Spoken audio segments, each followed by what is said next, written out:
I find it so coincidental that the people who run our outreach committee have chosen last week and the week before and this week to encourage us to get our non-perishables in early for Thanksgiving so that they can adequately distribute everything that we have brought to the agencies that then distribute it to the poor. I say it's rather coincidental because the first reading in the gospel is all about that. It's all about being generous. And I want to throw in something here that I just found out about 15 minutes ago. I guess it was in the bulletin that goes on the screen. You people were asked to do something. I don't know all the details about these little milk bottles, you know. All I know, there's a lot of babies in the world, okay, you know. And you're supposed to put some money in them and whatever. And I didn't know how successful it was until I came to church this afternoon. $9,700. That's marvelous. Just milk bottles, you know. So you should be applauded for that, you know. The widow's mite can take a number of forms. Maybe a $10 bill to someone who's looking for a handout. Maybe a $25 Walmart card. In the gospel scheme of things, it's not the dollar. It's not the dollar's value of the gift that matters, but the attitude of the giver. Very clear in the gospel tonight. You don't need a theologian to explain Jesus' words. I wish it was always like that. Jesus shows us the example of humble generosity. It's not the elegance of the gift, but the joy experienced in being able to give to someone in need. It's not the gratitude of the receiver, but the gift of thankfulness of the giver to be able to make the gift. Something wonderful happened in New Orleans amidst something terrible, meaning when Hurricane Katrina came blowing through that city down there some 16 years ago. A parish in Maryland wanted to do something. They reached out. The Maryland pastor heard an interview with the priest, the pastor, in the parish in Rain, R-A-I-N-E, Rain, Louisiana, who explained how his parish was working to provide housing and other material things for these people that were moving out of New Orleans and going more north, I presume, to flee the storm. So the priest in Maryland talked to the pastor in Rain, Louisiana, and said, what can our community do? What do you need? And the Rain pastor explained that the New Orleans folks who had come to his parish seeking help had to evacuate their homes, bringing virtually nothing except what they can carry. They needed simple things like toothbrush,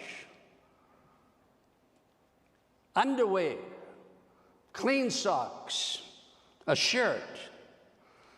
So the Maryland parish decided, rather than collecting all this stuff and imposing it on these people, they got a wonderful idea. They decided to purchase Walmart cards.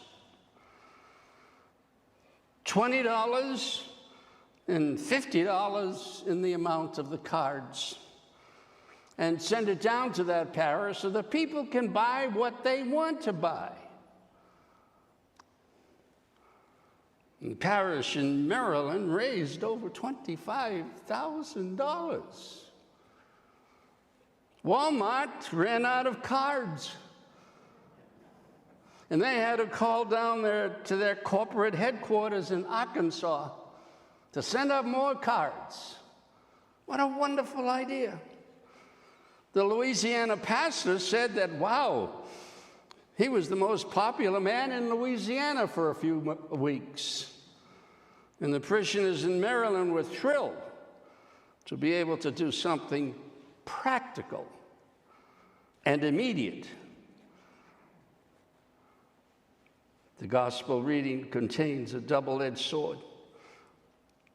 Jesus observes people putting money in the temple treasure. Wealthy people put it in a lot, but Jesus does not comment on that. And then the poor widow comes up. You can see her perhaps trying to negotiate the steps up towards the temple, kind of bent over a little bit maybe, elderly maybe. And she puts in her 2 pennies or whatever. And Jesus says, according to Jesus, she has given more than anyone, because she has not just given what was left over. She has given everything she had to live on. The kingdom of God is realizing and embracing the Christ spirit of servanthood that finds fulfillment and satisfaction in love. When the Tennessee Valley Association was in dire straits, when the government started issuing out government checks to people in that area, the story is told that one of the federal workers went up to this little lady sitting on her rickety old, can't think of the word, rocking chair, imagine that.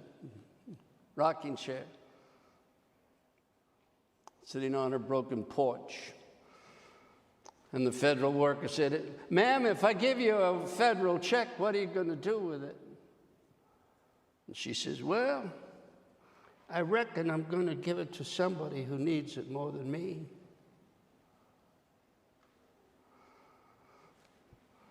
That's the modern version of the woman in the gospel tonight.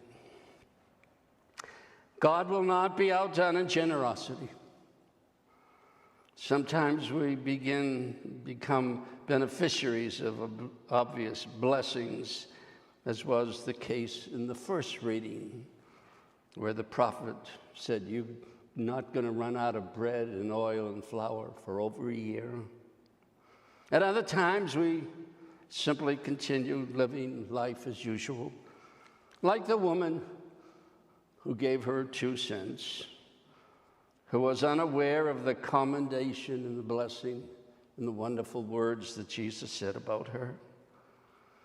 The truly generous do not look for a reward. They carry out their responsibilities and place the rest in the hands of God. And I don't have time tonight, but I can tell you, as all the experience I have had as a pastor, as a priest,